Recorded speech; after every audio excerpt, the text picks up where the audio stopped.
सवाल ये है कि बाबरी मस्जिद के टाइम में भी आप लोग ने आस्था पर ही कोर्ट का जजमेंट आ गया और वो जो जज जो है वो जो अपना जो जजमेंट देने के बाद वो राज्यसभा का मेंबर बन गया।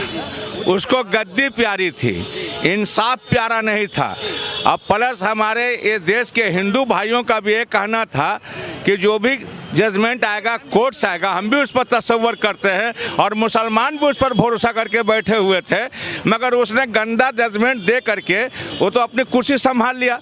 और फिर हिंदू भाइयों का और बीजेपी का आरएसएस का ये कहना था कि बाबरी मस्जिद अगर दे दी जाएगी तो फिर किसी मस्जिद पर नहीं उठाया जाएगा ये आलोचना।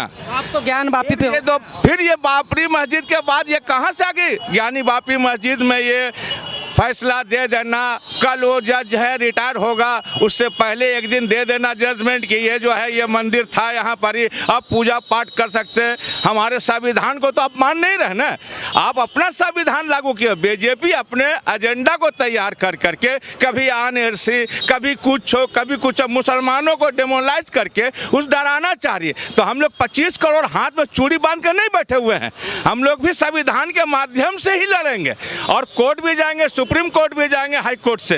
ये तो आपका जो है ये नहीं चलेगा आपका कि जो चाहिएगा कल ये इस मस्जिद को ही बोलिएगा कि ये भी मस्जिद स्टेशन पर रेलवे का था, ये तो मस्जिद नहीं थी, ये मुसलमानों ने जबरदस्ती बना लिया। कल बोलिएगा ये आपको कि जामा मस्जिद था, ये भी बाबर के टाइम की बनाई हो, ये भी मस्जिद जो थी ये भी मस्जिद तो मुसलमानों की नहीं थी। यहाँ पर भी कोई हमारे मंदिर का, ये आस्था तो हमारी भी है ना, आस्था आपकी तो आस्था मेरी नहीं, तो मेरे आस्था को जमीन तले रौंद दीजिएगा और अपने आस्था को खाली लाइएगा।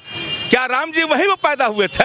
और उसको भी तसव्वुर किया मुसलमानों ने कि चलो भाई चलो एक झमेला को ख़त्म कर दो, चलो इन्होंने हमको 5 एकड़ ज़मीन दे दिया, उसको भी हमने तसव्वुर किया, मान लिया। फिर उसके बाद नहीं तो आप कहाँ दीजिएगा? मथुरा का जगह पर कहाँ दीजिएगा? काशी के पर कहाँ दीजिएगा आप हमको? अब बताइए कि पूरे हिंदुस्तान में मस्जिद को हटाते जाइएगा और दूसरी जगह में मस्जिद दीजिएगा हमको? इससे साबित तो यही हो रहा है कि आरएसएस पूरा लोभी खड़ा हो चुका है। बीजेपी का एजेंडा है इलेक्शन जीतने का और हिंदुस्तान में जो मिली जुली तहजीब है गंगा जो सब चलते हैं कामना की तहजीब को खत्म किया तोड़ रहा है, वो तोड़ रहा है अपनी मनमानी के चलते तोड़ रहा है। और हम लोग क्या कर सकते हैं? हम लोग तो बेबस है। प्रशासन उनका, शासन उनका, हुकूमत उनका, जज उनका, सब तो उनका हो गया था। मेरा क्या है? जनता का क्या है? इस जनता को चाहिए था नौकरी, इस जनता को चाहिए था बेहतरीन हॉस्पिटल, इस जनता को चाहिए था शिक्षा के लिए एक तरह का शिक्षा होना चाहिए, एक तरह का बेहतरीन स्कूल होना चाहिए। वो तो नहीं कर रहे। रोजगार चाहिए था, सब तो बेरोजगार हो रहे, सारे फैक्ट्री बंद हो रही है, सारे कारखाना बंद हो रहे हैं, सारे दुकान फेलियर हो रहे हैं, सारे निजाम फेलियर करके रख करके खाली हमको बस वोट दे दीजिए, हमारा राम राज कर दीजिए। बस उनका मनसा ही है। राम राज नहीं हो रहा, उनका अपना राज हो रहा है। राम को ला करके वहाँ पर ही उन्होंने रख दिया, एक मुद्दा बना दिया। राम तो पुरुषोत्तम है, तो फिर बस हम लोग का कुछ कर नहीं सकते। हम लोग कोर्ट जाएंगे। तो ज्ञान वापी के मामले में अब क्या करें? हाँ, कोर्ट जाएंगे, हम लोग कोर्ट में जाएंगे, केस ठोकेंगे। हम लोग बैठे तो नहीं रहेंगे चुप से ना। कोर्ट पे भरोसा है, फैसला करेगा उसको हम लोग मानेंगे, स्वीकार करेंगे। जैसे बाबरी मस्जिद में स्वीकार किया उसे मानेंगे हम लोग। क्या मुस्लिम समाज एकजुट है? मौलिक समाज तो एकजुट होगा, क्यों नहीं होगा?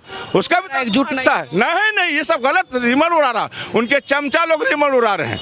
ये बीजेपी आरएसएस वाले उड़ा रहे हैं मीडिया के थ्रू, गोदी मीडिया के थ्रू, आप लोग के थ्रू उड़ा रहे हैं। इनमें से कुछ समुदाय के प्रवक्ता कुछ समुदाय नहीं, कुछ प्रवक्ता लोग रहते हैं, बोलते हैं कि हमारा कोई समुदाय ऐसा खिलाफ जा ही नहीं सकता, तब तो इस्लाम में वो नहीं है। वो उसको इस्लाम में खारिज कर दिया जाता है। जो ऐसा बात बोले आपके हिंदू समाज में अगर कोई आए और राम पुरुषोत्तम को राम ना माने तो खारिज हो रहा हो, तो हमारे में भी खारिज हो जाएगा वो। इसलिए कोई इस्लाम को मानने वाला नहीं है, वो ख़त्म है, वो किसी लायक का नहीं है वो। अच्छा, आरती हो गई है वहाँ इतना तेजी में? आप आरती कर लीजिए, चाहे वहाँ पर ही रात दिन बैठ के भजन गाइए। हम तो कोर्टे नहीं जा सकते हैं, उनसे तो मारपीट नहीं कर सकते हैं। वो तो ये देख रहे हैं कि हमारी जो 1 अरब 40 करोड़ की आबादी है, इनकी तो 50 करोड़ की आबादी, सब तो मेरी आबादी है। तो इसी तरह का मनसा चलाते आएंगे, चलाते जाएंगे वो, मगर ये कामयाब नहीं होंगे। इतना ही बता रहे, बस आपको ये कह दिया आपके चैनल से। बस एक बार अपने समाज को क्या अपील करें? अपने समाज को अपील कर रहे हैं कि आंदोलन करेंगे हम लोग, उठाएंगे आवाज़, बस रोड पर उतरेंगे हम लोग। इसलिए कि अब ये हम लोग बर्दाश्त नहीं करेंगे। एक तो मस्जिद को बहुत कुर्बानी दे चुके हम लोग, अब उसके बाद कुर्बानी नहीं देने देंगे।